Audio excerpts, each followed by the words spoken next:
سوال 45 نماز سے پہلے اذان دینے کی ابتدا کب ہوئی؟ 1 ہجری کو. جی. سوال 46 اذان سے پہلے مسلمانوں کو نماز کے لیے اکٹھے کرنے کا طریقہ کیا تھا؟ جواب: کچھ صحابہ کرام کی ڈیوٹی ہوتی کہ وہ دوسرے لوگوں کو گھروں میں جا کر نماز کے وقت کی اطلاع دیتے. سوال 46 نبی کریم صلی اللہ علیہ وسلم نے نماز کے لیے مسلمانوں کو اکٹھا کرنے پر جب مشورہ کیا تو صحابہ کرام نے کس طرح کے مشورے دیے؟ جواب: بعض لوگوں نے گھنٹیاں بجانے، آگ جلانے، ناقوس پھونکنے یا اونچی جگہ پر کوئی جھنڈا لہرانے کی تجاویز کی مگر آپ نے ان تجاویز کو ناپسند فرمایا. سوال پوچھا ہوتا ہے ان کلمات سے اذان دینے کا فیصلہ کس طرح کیا گیا؟ جن دنوں نبی کریم صلی اللہ علیہ وسلم صحابہ کرام سے اس بات کا مشورہ کر رہے تھے، انہی دنوں ایک رات کو خواب میں حضرت عمر فاروق اور حضرت عبداللہ بن زید رضی اللہ تعالیٰ عنہما کو اذان کے یہ کلمات سکھائے گئے اور ساتھ کہا گیا کہ نبی کریم صلی اللہ علیہ وسلم کی بارگاہ میں جا کر یہ الفاظ عرض کریں. حضرت عمر فاروق رضی اللہ تعالیٰ عنہ نے نبی کریم صلی اللہ علیہ وسلم کے آرام کا خیال کیا مگر عبداللہ بن زید رضی اللہ تعالیٰ عنہ سے صبر نہ ہو سکا، چنانچہ اسی وقت رات کو آپ کی بارگاہ میں حاضر ہو کر اپنا خواب عرض کیا. نبی کریم صلی اللہ علیہ وسلم نے فرمایا انشاءاللہ یہ ایک سچا خواب ہے. چنانچہ جو ہی نماز کا وقت ہوا تو آپ نے حضرت بلال رضی اللہ تعالیٰ عنہ سے فرمایا کہ عبداللہ بن زید تمہیں جو کلمات بتاتے جائیں ان کو اونچی آواز سے پڑھتے جاؤ. جو ہی حضرت عمر فاروق رضی اللہ تعالیٰ عنہ نے اذان کی آواز سنی تو نبی کریم صلی اللہ علیہ وسلم کی بارگاہ میں حاضر ہوئے اور قسم کھا کر کہا کہ انہوں نے بھی اسی طرح کا خواب دیکھا ہے. سبحان اللہ.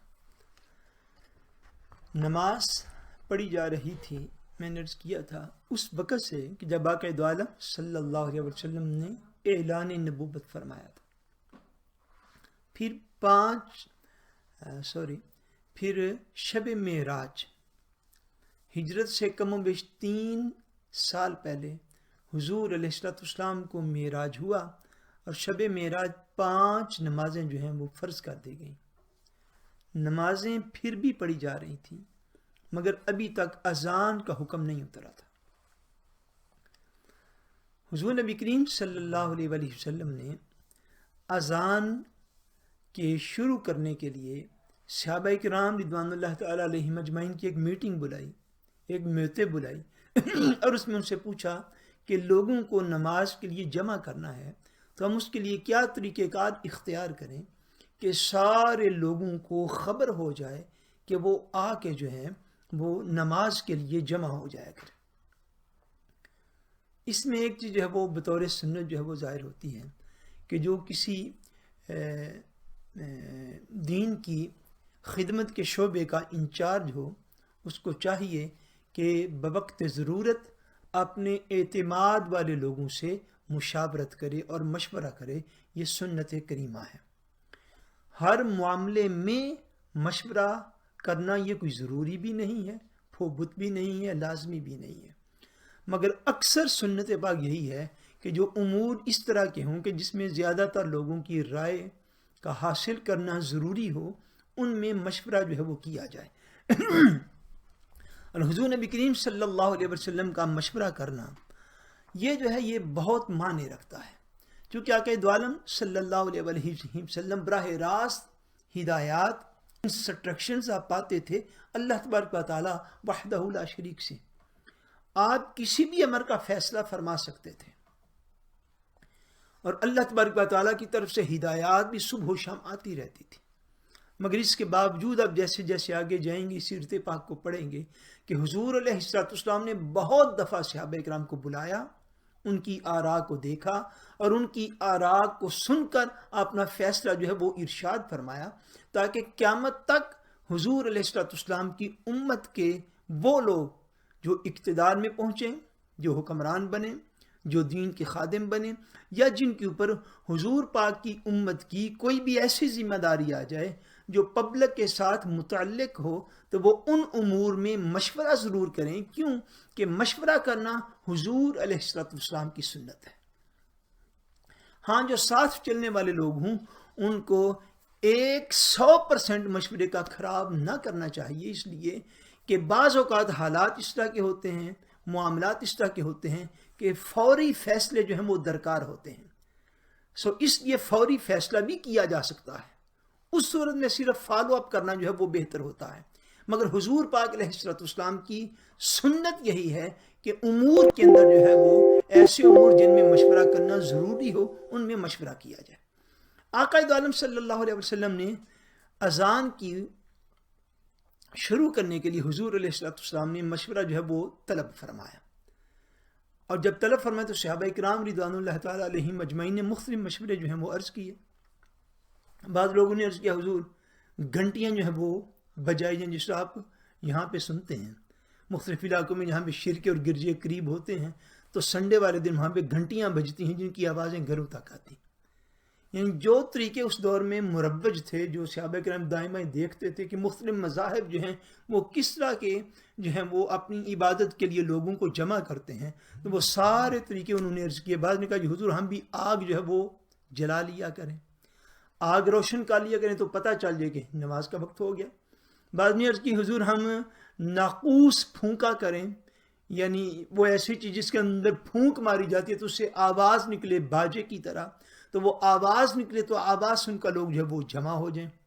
بعض نے کہا کوئی اونچی جگہ مدینہ پاک میں منتخب کر لیجئے، وہاں پہ جا کے کوئی فلیگ لہرایا جائے، جھنڈا لہرایا جائے، جگہ لوگوں کو بتلا دی جائے. جگہ اونچی ہونے کی وجہ سے لوگ دیکھیں کہ وہاں پہ اگر کوئی شخص جھنڈا ہلا رہا ہے، فلیگ اور پرچم کو ہلا رہا ہے، تو وہ سمجھ لیں کہ نماز کا وقت ہے. مختلف فشلاگ جو تھیں، مختلف تجاویز جو تھیں آقا عالم صلی اللہ علیہ وسلم کو پہنچیں، مگر حضور علیہ السلام نے ان میں سے کسی ایک تجویز کو بھی پسند نہیں فرمایا. اب یہ سوچنے کی بات ہے کہ جب اذان بھی نہ تھی، کوئی خاص طریقہ کار مقرر بھی نہ تھا، پھر لوگوں کو نماز کی اطلاع کیسے دی جاتی تھی؟ ٹائم ٹیبل تو نہ تھے، اپلیکیشنز تو نہ تھیں کہ ہر بندہ جو تھا وہ اپنے گھر میں لگا ہوا ٹائم ٹیبل دیکھ لے، اچھا جی اب فجر کا وقت ہو گیا، اب ظہر عصر مغرب عشاء کا وقت ہو گیا، وہ نماز کو پڑھ لے. یا ٹائم کو دیکھ کر تو وہ مسجد جو ہے وہ دوڑتا ہوا چلا ہے مسلمان مرد تاکہ جا کے نماز باجماعت کے اندر شامل ہو سکے. اپلیکیشنز کا دور نہ تھا، ٹائم ٹیبل کا دور نہ تھا. نماز کس وقت پڑھنی؟ نماز پڑھنی سورج کو دیکھ کے.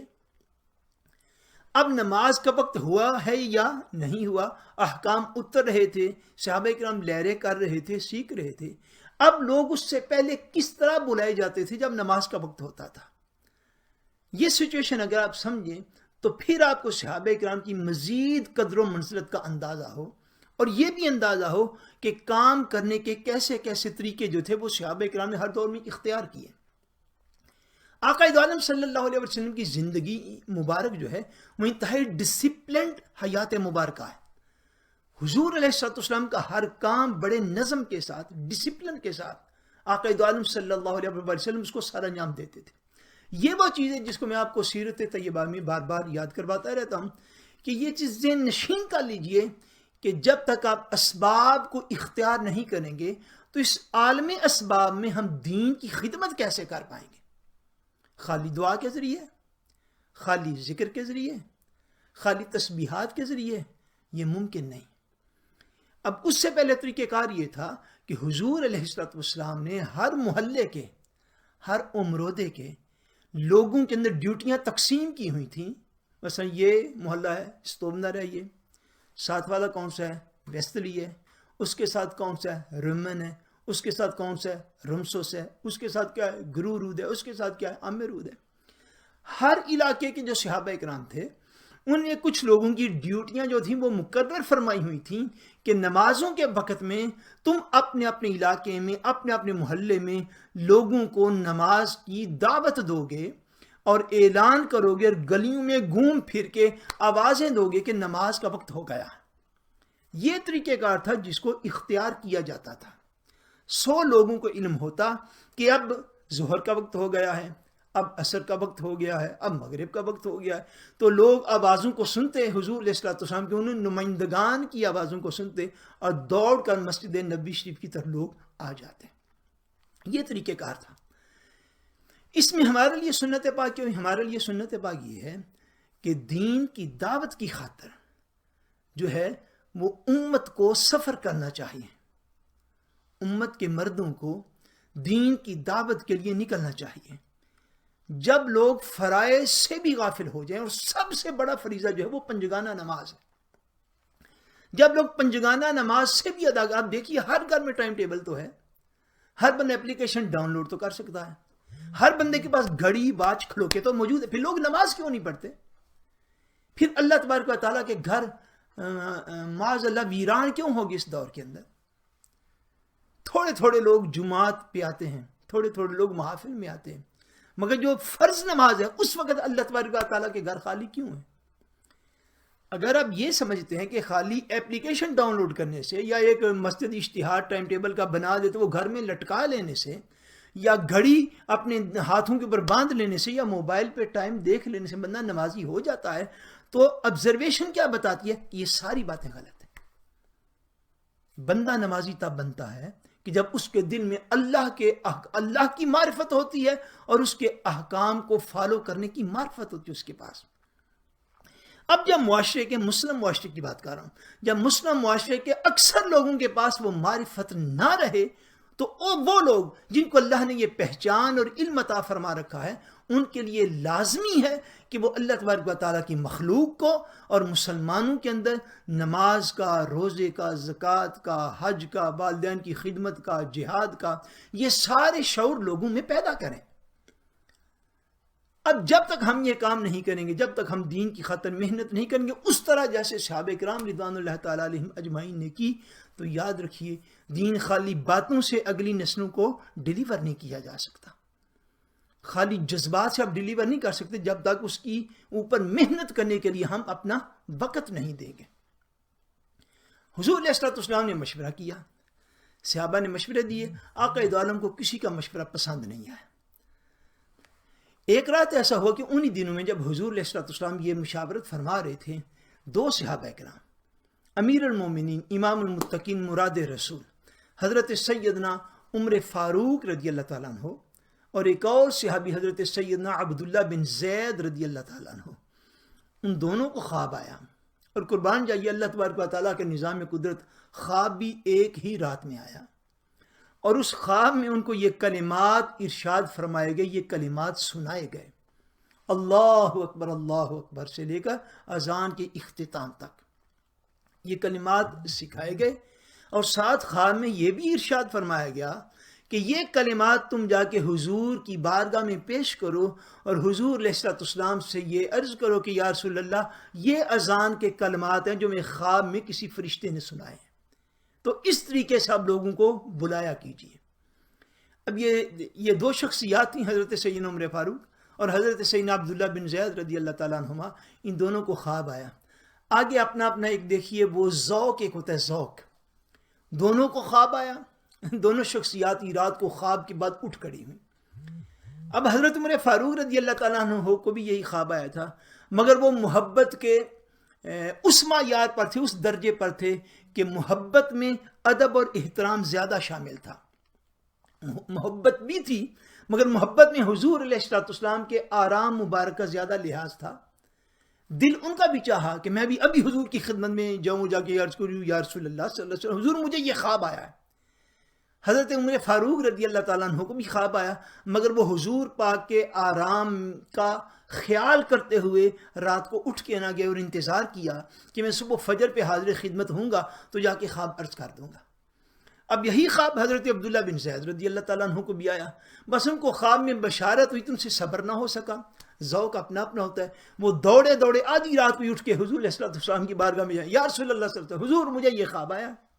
اور ساتھ یہ پیغام دیا گیا ہے کہ تم جا کے حضور کو یہ خواب عرض کرو. حضرت عبداللہ بن زید رضی اللہ تعالیٰ عنہ نے جب یہ پیغام دیا، نماز فجر کا جب وقت شروع ہوا تو آقا دو عالم صلی اللہ علیہ وسلم نے، جیسے ہم نے پڑھا، حضرت بلال حبشی رضی اللہ تعالیٰ عنہ تو ان صحابہ میں سے تھے جو اصحاب صفہ تھے، جو حضور کے در پر پڑے رہتے تھے.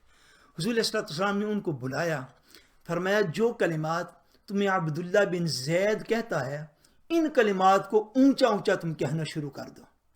یہ اسلام کی پہلی اذان تھی جو ہجری 1 میں لازمی کی گئی نماز کے اعلان کے طور پر۔ حضرت بلال حبشی رضی اللہ تعالیٰ عنہ نے جب اذان کو پڑھنا شروع کیا، چونکہ آپ ایک بلند آواز شخص تھے، جب آپ نے اذان کو پڑھنا شروع کیا تو حضرت عمر فاروق رضی اللہ تعالیٰ عنہ نے بھی آواز سنی تو دوڑے دوڑے حضور علیہ السلام کی خدمت اقدس میں حاضر ہوئے اور عرض کی یا رسول اللہ صلی اللہ علیہ وسلم، حضور مجھے اللہ کی قسم ہے کہ میں نے بھی یہی خواب آج رات کو دیکھا ہے، مگر آپ کے آرام کے خیال سے میں رات کو آپ کی خدمت میں حاضر نہیں ہوا۔ حضور علیہ السلام نے حضرت عبداللہ بن زید کا بھی خواب سن کر ارشاد فرمایا تھا۔ حضور نے فرمایا یہ ایک انشاءاللہ یہ ایک سچا خواب ہے اور ہم اسی طرح جو ہے وہ نماز کے لیے اپنی امت کو اور اپنے لوگوں کو بلایا کریں گے۔ حضرت سیدنا عمر فاروق رضی اللہ تعالیٰ عنہ اور حضرت سیدنا عبداللہ بن زید رضی اللہ تعالیٰ عنہ نے یہ خواب دیکھا۔ حضور علیہ السلام نے اس کو کنفرم کیا، گوشند کیا، اور یہ اذان کے کلمات جو ہیں یہ رہتی دنیا تک قیامت تک کے لیے یہ اسلام کی پہچان بن گئے کہ جب بھی کوئی مسلمان اذان سنے گا تو اس کو سمجھ آ جائے گی کہ اب نماز کا وقت ہوا چاہتا ہے، اب مجھے اللہ تبارک و تعالیٰ اپنے گھر کی طرف اپنی عبادت کے لیے بلا رہا ہے۔ اس وقت بھی مسلمان کام کاج کرتے تھے، اس وقت بھی لوگوں کے بال بچے تھے، بلکہ آج کی نسبت زیادہ تھے۔ اس وقت بھی لوگ دہاڑیاں لگاتے تھے جیسا آج مزدور دہاڑیاں لگاتے ہیں، اس وقت بھی لوگ زمیندار تھے، اس وقت بھی لوگوں کی زمینیں تھیں، اس وقت بھی لوگ تاجر تھے، بزنس مین تھے، اس وقت بھی لوگ غلام تھے، لوگوں کی جو تھی وہ ملازمت کیا کرتے تھے، انصاتر تھے لوگ، سارا کچھ ایسے ہی تھا جیسے آج موجود ہے۔ مگر جب مسلمان کے کان میں اللہ اکبر کی آواز آتی تو صحابہ کرام ہر کام چھوڑ کر سب سے پہلے حضور پاک کے پاس آپ کی مسجد میں نماز کے لیے حاضر ہو جایا کرتے تھے۔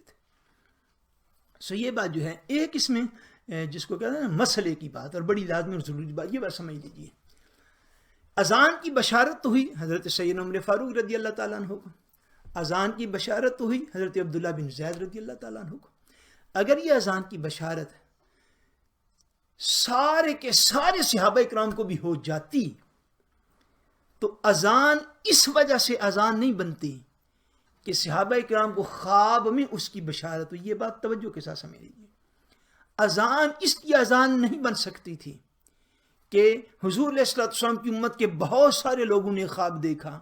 اذان تب بنی کہ خواب انہوں نے دیکھے۔ خواب کیوں دیکھے؟ محدثین اس پر بھی لکھا ہے کہ ان کو خواب اس لیے دکھائے گئے کہ بقیہ امت پر صحابہ اکرام کے مرتبے کو واضح کر دیا جائے، بقیہ امت پر صحابہ اکرام کے قرب الہی کو واضح کر دیا جائے کہ یہ سوئے ہوئے بھی ہوں تو ان پر اللہ کے احکام بصورت خواب بھی یہ دیکھ لیتے ہیں اور وقت سے پہلے دیکھ لیتے ہیں، اور ان کو خواب میں ملائکہ جو ہیں ان کی روحانی تربیت فرماتے ہیں۔ بقیہ امت سے صحابہ کرام کے درجات کو واضح کرنے کے لیے ان کو خواب آئے، مگر کبھی سارے کے سارے صحابہ اور اہل بیت کو یہ خواب آ جاتا تو اذان کبھی بھی مشروع نہ ہوتی، یعنی شریعت کا حصہ نہ بنتی اس وقت تک جب تک آقا دو جہاں صلی اللہ علیہ وسلم اس کی گوشننگ نہ فرماتے، جب تک حضور علیہ السلام اس کو کنفرم نہ کرتے۔ حضور علیہ السلام کی چونکہ اللہ تبارک و تعالیٰ نے اپنے دین کے احکام کا اختیار آقا دو جہاں کو عطا فرمایا، حضور علیہ السلام نے خواب کو ایکسیپٹ کیا، کنفرم کیا، گوشند کیا، پھر جا کے اذان بطور حکم جو تھی وہ نماز سے پہلے شروع ہوئی۔ یہ بات ذہن نشین رکھنی چاہیے کہ ان کو جو خواب آئے ان مبارک ہستیوں کو، وہ ان کے بلند درجات کو واضح کرنے کے لیے، وہ اللہ تبارک و تعالیٰ کی بارگاہ میں ان کا جو مقام و مرتبہ تھا دیگر امت پر اس کو واضح کرنے کے لیے ہے۔ ہاں، اذان تب اذان بنی جب حضور پاک نے اس کو قبول فرما لیا، ان کلمات کو ایکسیپٹ کر لیا۔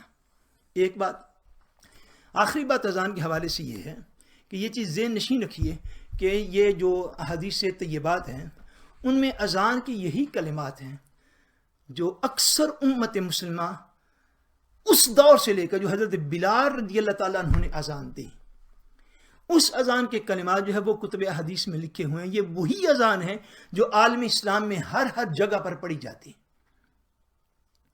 اللہ اکبر سے لے کر لا الہ الا اللہ تک، یہ وہی کلمات ہیں جس کو حضور علیہ السلام نے گوشند کیا، کنفرم کیا اور امت کے اندر اذان کو جاری کر دیا۔ اب اس کے بعد ان الفاظ کے اندر سابقے یا لاہ کے لگانے، یہ جو ہے یہ قطعاً وہ اذانیں نہیں ہیں جو ایک طبقہ جو ہے وہ مسلسل پڑھے جا رہا ہے۔ یہ بات ذہن نشین کر لیجئے، یہ وہ کلمات نہیں ہیں جن کو حضور علیہ السلام نے کنفرم کیا تھا، یہ وہ الفاظ نہیں ہیں جن کو حضور علیہ السلام نے اپروو کیا تھا۔ سو اذان صرف وہی ہے جو اللہ اکبر سے شروع ہوتی، لا الہ الا اللہ پر ختم ہو جاتی ہے، درمیان میں 2 دفعہ یعنی 4 کلمات یہ اللہ اکبر 2 دفعہ اشہد اللہ الہ الا اللہ، 2 دفعہ اشہد ان محمد رسول اللہ، 2 دفعہ حی علی الصلاۃ، 2 دفعہ حی علی الفلاح، اور پھر 2 دفعہ اللہ اکبر اور لا الہ الا اللہ۔ اور فجر کی اذان میں 2 مرتبہ الصلاۃ خیر من النوم۔ یہ اذان کے کلمات ہیں۔ اس سے آگے یا پیچھے اذان میں کلمات پڑھنا اور اذان کے کلمات کا حصہ بنانا جو ہے یہ بدترین فرقہ واریت ہے، جس سے حضور علیہ السلام کی امت کے الگ الگ طبقات جو ہیں وہ آواز سے ہی الگ ہو جاتے ہیں۔ حالانکہ بقیہ امت میں بھی عقیدے کے اختلاف موجود ہیں، اعمال کے طریقہ کار کے اختلاف موجود ہیں، مگر ان سارے اختلافات کے باوجود امت جو ہے اذان کے کلمات پر ہمیشہ ایک رہی ہے۔ اذان کے کلمات کبھی جو ہیں وہ نہیں بدلے سوائے ایک طبقے نے کہ جس نے اس سے خروج کر لیا اس اعتبار سے اور نئے نئے کلمات کو اندر ایڈ کر دیا، جو کہ قطعاً اذان کے منافی ہے یہ بات۔ جی سوال نمبر 43 مواخات مدینہ مواخات مدینہ سے کیا مراد ہے؟ جواب، نبی کریم صلی اللہ علیہ وسلم نے مدینہ منورہ میں ہجرت کر کے آنے والے لوگوں کو معاشی جی اور معاشرتی ضرورت کو پورا کرنے کے لیے انہیں اہل مدینہ میں سے ایک شخص کا باعث بنا دیا۔ جی اس عمل کو مواخات مدینہ کہتے ہیں۔ جی مہاجرین مکہ اور انصار مدینہ کے درمیان مواخات کا رشتہ کب قائم کیا گیا؟ مسجد نبوی کی تعمیر کے دوران۔ جی مواخات کے اس عمل کے دوران نبی صلی اللہ علیہ وسلم نے کس شخصیت کو اپنا بھائی قرار دیا؟ جواب، حضرت علی مرتضی رضی اللہ تعالی عنہ کو۔ ماشاء اللہ۔ جی انصار مدینہ نے مواخات ہو جانے کے بعد مہاجرین مکہ سے کیسا سلوک کیا؟ جواب، انصار صحابہ کرام نے مہاجرین صحابہ کرام کو اپنے مکانات، باغات، زرعی زمینیں، کاروبار، غرضے کے زندگی کی ہر چیز میں برابر کا شریک کر لیا، حتیٰ کہ نبی کریم صلی اللہ علیہ وسلم نے حضرت عبد الرحمن بن عوف اور حضرت سعد بن ربیع رضی اللہ تعالیٰ عنہ کو بھائی بنایا۔ حضرت صاحب جب عبد الرحمن کو گھر لے کر گئے تو فرمایا کہ میں اہل مدینہ میں سب سے زیادہ مالدار آدمی ہوں، آپ میری ہر چیز کو نصف نصف کر دیں، آدھا نصف خود لیں اور دوسرا نصف مجھے دیں، نیز میری 2 بیویاں ہیں، آپ ان میں سے جس کو پسند کریں میں طلاق دے دیتا ہوں تاکہ عدت گزر جانے کے بعد آپ اس سے نکاح کر لیں۔ حضرت عبد الرحمن بن عوف رضی اللہ تعالیٰ عنہ نے حضرت سعد بن ربیع رضی اللہ تعالیٰ عنہ کو بہت دعائیں دی اور ان کی ہر پیشکش کا جواب یہی فرمایا کہ آپ بس مجھے بازار کا رستہ بتائیں، یعنی میں اپنے وسائل خود پیدا کر لوں گا۔ جی سوال 23 مواخات مدینہ کا عظیم واقعہ کس جگہ عمل میں لایا گیا؟ جواب، حضرت انس بن مالک رضی اللہ تعالی عنہ کے گھر۔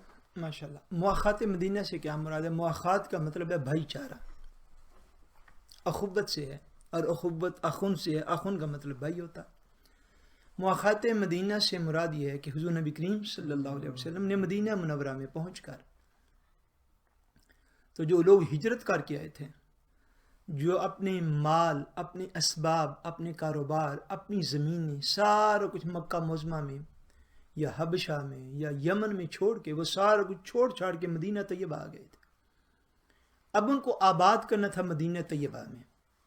تو حضور نبی کریم صلی اللہ علیہ وسلم نے ایک مواخات مدینہ، جس کو تاریخ اور سیرت میں کہا جاتا ہے کہ ایک ایک مہاجر کو لیا اور اس کو ایک ایک انصاری کا مدینہ منورہ کے ایک ایک بندے کا بھائی بنا دیا، ان کی، تاکہ ان کی سوشل نیڈز جو ہیں وہ پوری ہو سکیں، ان کی معاشی اکنامیکلی نیڈز جو ہیں وہ پوری ہو سکیں، ان کی جو ہے سوشل اور معاشی یعنی اکنامی کے حوالے سے، ان کی اکانومی کے حوالے سے ان کی جو ضروریات ہیں وہ ساری پوری ہو سکیں. اس کا طریقہ کار جو حضور علیہ السلام نے اختیار فرمایا وہ یہی تھا کہ ایک ایک مہاجر کو حضور علیہ السلام نے ایک ایک انصاری کا بھائی بنا دیا.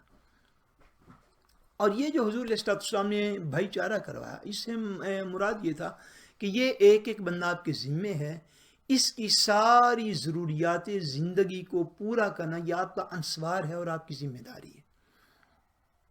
جس سے حضور علیہ السلام نے قیامت تک آنے والی اپنی امت کے حکمرانوں کو یہ سبق جو ہے وہ دیا اپنی مبارک سنت سے کہ عوام کی ضروریات کا خیال رکھنا، ان کو پورا کرنا، ان کے لیے پلاننگ کرنا، ان کے لیے منصوبہ جات بنانا، ان کو امپلیمنٹ کرنا، اور ان کا دھیان رکھنا کہ تمہاری سلطنت میں کوئی شخص بھوکا نہ سوئے، تمہاری سلطنت میں کوئی شخص پیاسا نہ رہے، تمہاری سلطنت اور حکمرانی میں کوئی شخص جو ہے وہ بغیر مکان کے نہ رہے، اس کے پاس زندگی گزارنے کے سارے وسائل میسر ہوں.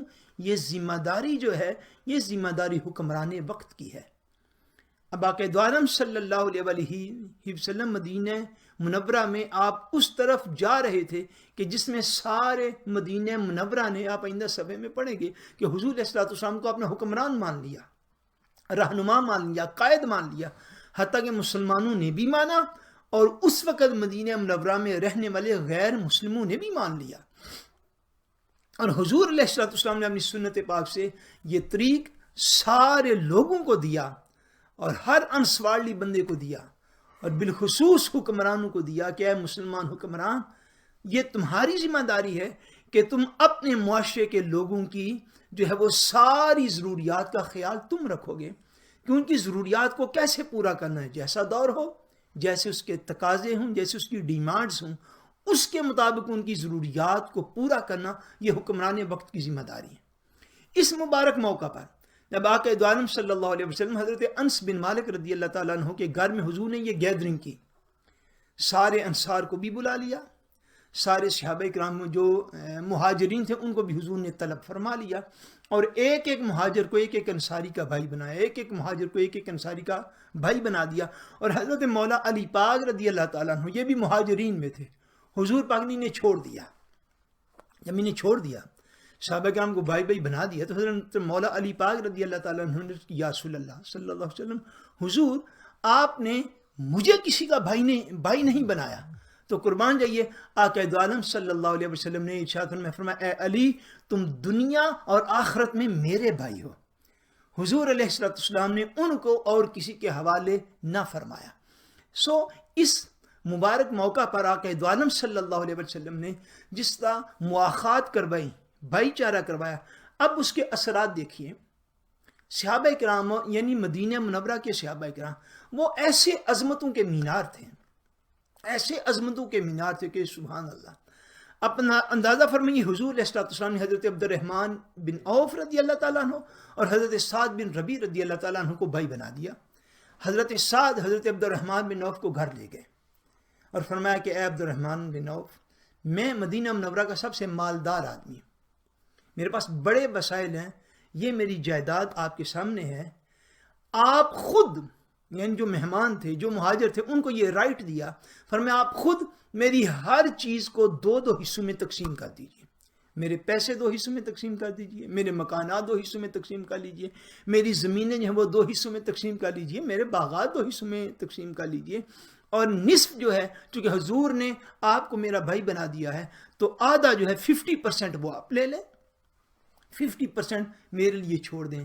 حتیٰ کہ یہاں تک حضرت سعد نے ارشاد فرمایا اے عبد الرحمن میری 2 بیویاں ہیں، میں جس بیوی کو آپ چاہتے ہیں میں اس ایک بیوی کو طلاق دے دیتا ہوں، وہ عدت گزار کے مکمل کر لے تو آپ اس کے ساتھ نکاح فرمائیں کہ آپ میرے حضور کے مہمان ہیں، میرے حضور نے آپ کو میری طرف بھیجا ہے اور حضور پاک نے مجھے اور آپ کو بھائی بنا دیا ہے. جو مدینہ منورہ کے اس لیے ان کو انصار کہا گیا، وہ حضور کے دین کے ایسے مددگار تھے کہ تاریخ میں اگر ایک بات بیان کرنے پہ آؤں، تاریخ میں ایسے میزبان تلاش نہیں کر سکیں گے. اس طرح حضور علیہ السلام کی ایک حضور کے حکم پر وہ قربان ہونے کے لیے تیار ہوتے تھے.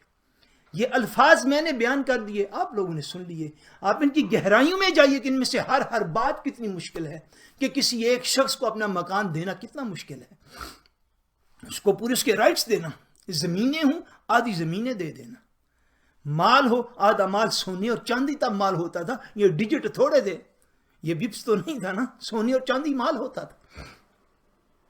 حتیٰ کہ وہ رشتے جن کے ساتھ جذباتی وابستگی ہوتی ہے ان لوگوں نے وہ بھی قربان کرنے کا ارادہ کر لیا. آج ہماری حالت کیا؟ کلمہ تو ہم لوگوں نے بھی پڑھا ہوا ہے. آپ یہ سوچ سکتے ہیں یہ کتنی حیرانی کی بات ہے، یا ہم ان باتوں پہ اب حیرانی کیوں نہیں ہوتی کہ کہاں وہ عظمت کے مینار لوگ کہ حضور پاک نے وہ نسباً بھائی تو نہ تھے، ایک والدین کی اولاد تو نہ تھے، خون تو ایک نہ تھا، باپ دادا تو ایک نہ تھا، مگر اس کے باوجود وہ اپنا سارا کچھ قربان کرنے کے لیے تیار ہو گئے کہ بھئی حضور نے آپ کو ہماری طرف بھیجا ہے، آپ اور ہم مسلمان بھائی ہیں، تو یہ سارا کچھ آپ ہم سے لے لیجئے، آدھا آدھا کر لیجئے، یہ آپ کا ہوا، یہ آپ کا ہوا، یہ آپ کا ہوا، اتنا آپ ہمارے لیے بھی چھوڑ دیجئے. کہاں وہ عظیم کردار؟ اسی نبی کا کلمہ ہم نے پڑھا ہے، اسی اللہ کو ہم نے ایک مانا ہے، اسی قرآن کو ہم کتاب اللہ مانتے ہیں جس کو صحابہ کرام مانتے تھے. آج ہمارے کردار اس طرح کے کیوں ہو گئے کہ ہم سگے بھائی جو ایک باپ کے خون سے ہوتے ہیں، ایک ماں کے رحم سے ہوتے ہیں، سگے بھائی سگے بھائیوں کی جائیدادوں پہ قبضے کر لیتے ہیں. آج وہ لوگ بیویاں، بہنیں، بیٹیاں جن کے حق اللہ نے مقرر کرنے کے لیے اپنی آیات اتاری، اپنا کلام اتارا، آج تو وہ لوگ ان کو بھی جو ہیں ان کے ماں باپ یا ان کے بھائی جو ہیں ان کو حق دینے کے لیے تیار نہیں ہوتے، ان کی آئندم میں سے، ان کے عرب میں سے. اور پھر حیرت ہوتی ہے، مسلمان کی دکان پہ قبضہ کر لے، مسلمان کے پلاٹ پہ قبضہ کر لے، مسلمان کے مکان پہ قبضہ کر لے. یہ کس طرح کا کلمہ ہے جو ہم نے پڑھ رکھا ہے؟ ان عظمت کے میناروں کو دیکھیے کہ جن کے پیچھے بعد میں ہمیں کلمہ پڑھنا نصیب ہو گیا کہ وہ اپنی محنت کی کمائی اٹھا کے دوسروں کو دے رہے ہیں، اور ہم کیا کر رہے ہیں؟ ہمارے معاشرے کا ایک مجموعی رویہ ہے پنجاب کے مسلمانوں کا کہ اگر باپ دنیا سے چلا گیا تو اس کے بھائیوں نے، یعنی اس کے بیٹوں نے اپنی اگر کوئی بہن تھی تو اس کو جائیداد میں سے حصہ نہ دیا. بھائی خامن دنیا سے چلا گیا، اس کی جو بیوہ تھی اس کو پیچھے سے اس کی آئندوں میں سے حصہ نہ ملا.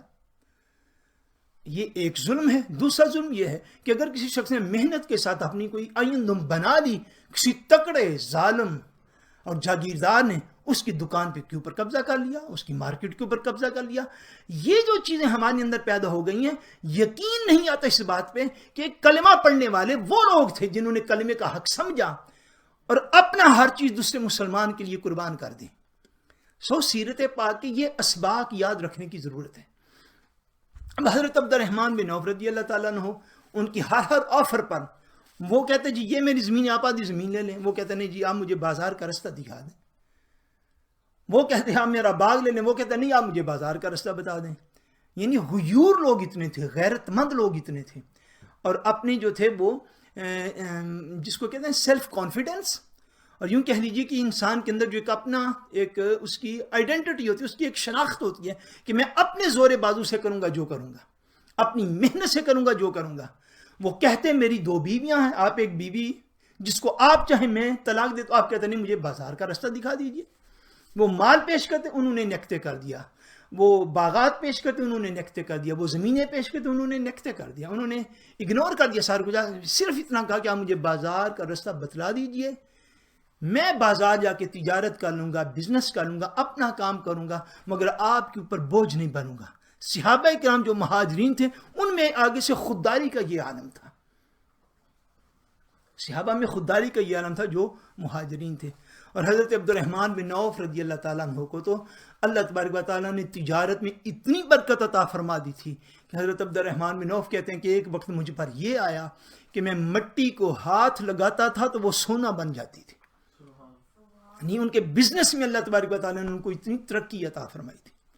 صحابہ کرام رضوان اللہ تعالیٰ علیہم اجمعین میں حضور علیہ الصلوۃ والسلام نے مہاجر صحابہ کو انصار صحابہ کا بھائی بنا دیا اور انصار صحابہ کو مہاجرین کا بھائی بنا دیا، تاکہ سارے معاشرے کی نیسیسٹیز جو بنیادی ہیں، روٹی، کپڑا، مکان، چھت، یہ ساری ضروریات پوری ہو سکیں، تاکہ لوگ اطمینان کے ساتھ اللہ تبارک و تعالیٰ کی عبادت کر سکیں، حضور کا دین سیکھ سکیں۔ جب تک پیٹ بھوکا رہے گا، یاد رکھیے، کوئی بندہ دین کی خاطر جو ہے وہ سوچنے پر تیار نہیں ہوگا۔ اور جب مال کی کثرت ہو جائے گی، وہ بھی بندے کے اندر انانیت، غرور اور تکبر پیدا کرتی ہیں۔ بہرحال یہ دونوں چیزیں اپنی اپنی جگہ پہ برحق ہیں۔ سو مسلمان حکمرانوں کی یہ ذمہ داری ہے کہ وہ حضور علیہ الصلوۃ والسلام کی سنت پاک کو سمجھیں، اور جس علاقے کی اللہ تعالیٰ نے انہیں حکمرانی عطا کی ہے، وہاں کے لوگوں کو اس قابل کریں کہ کم از کم کوئی شخص رات کو بھوکا نہ سوئے، کوئی شخص رات کو پیاسا نہ سوئے، کوئی اللہ کی مخلوق اور حضور کا امتی رات کو بے لباس نہ سوئے، بلکہ حضور کی امت کے علاوہ بھی ان کی حکمرانی میں جتنے بھی لوگ موجود ہیں ان کی کفالت کرنا یہ مسلمان حکمران کی شرعی ذمہ داری۔ اللہ تبارک و تعالیٰ ہمیں حضور پاک علیہ الصلوۃ والسلام کی سیرت پاک میں جو اسباق ہیں ان کے اوپر ہماری ذاتی زندگی، ہماری قومی زندگی، انفرادی زندگی اور اجتماعی زندگی ہمیں اس کے مطابق گزارنے کی توفیق عطا فرمائے۔ ابھی جو ہے وہ ہم نماز عشاء کے لیے جو ہے وہ حصے لیں گے۔ یہ چیز ذہن نشین کر لیجیے سارے جتنے بھی لوگ اس وقت کلاس میں ہیں کہ آج نماز عشاء کے بعد جو ہے وہ فقہ کی کلاس جو ہے وہ اسی طرح آن لائن ہوگی۔ فقہ میں جہاں تک ہمارے اسباق ان میں سے اگلا جو چیپٹر ہے جو خواتین کے طہارت کے مسائل پر ہے اس کو ہم چھوڑ دیں گے، اور اس سے اگلا چیپٹر جو ہے وہاں سے ہم اس کا آغاز کریں گے۔ جب کلاسیں اگر اللہ نے فضل فرمایا تو جب جامعہ کے اندر ممکن ہو سکیں تب وہ چیپٹر پڑھ لیا جائے گا، چونکہ سبق کا حرج نہ ہو، وہ چیپٹر درمیان میں خواتین کے فقہی مسائل کو اس کو چھوڑ دیا جائے گا، اور اس سے اگلا چیپٹر جو ہے وہاں سے سبق کا آغاز کیا جائے گا۔ نماز عشاء کے بعد انشاءاللہ تبارک و تعالیٰ پھر ملاقات ہوگی۔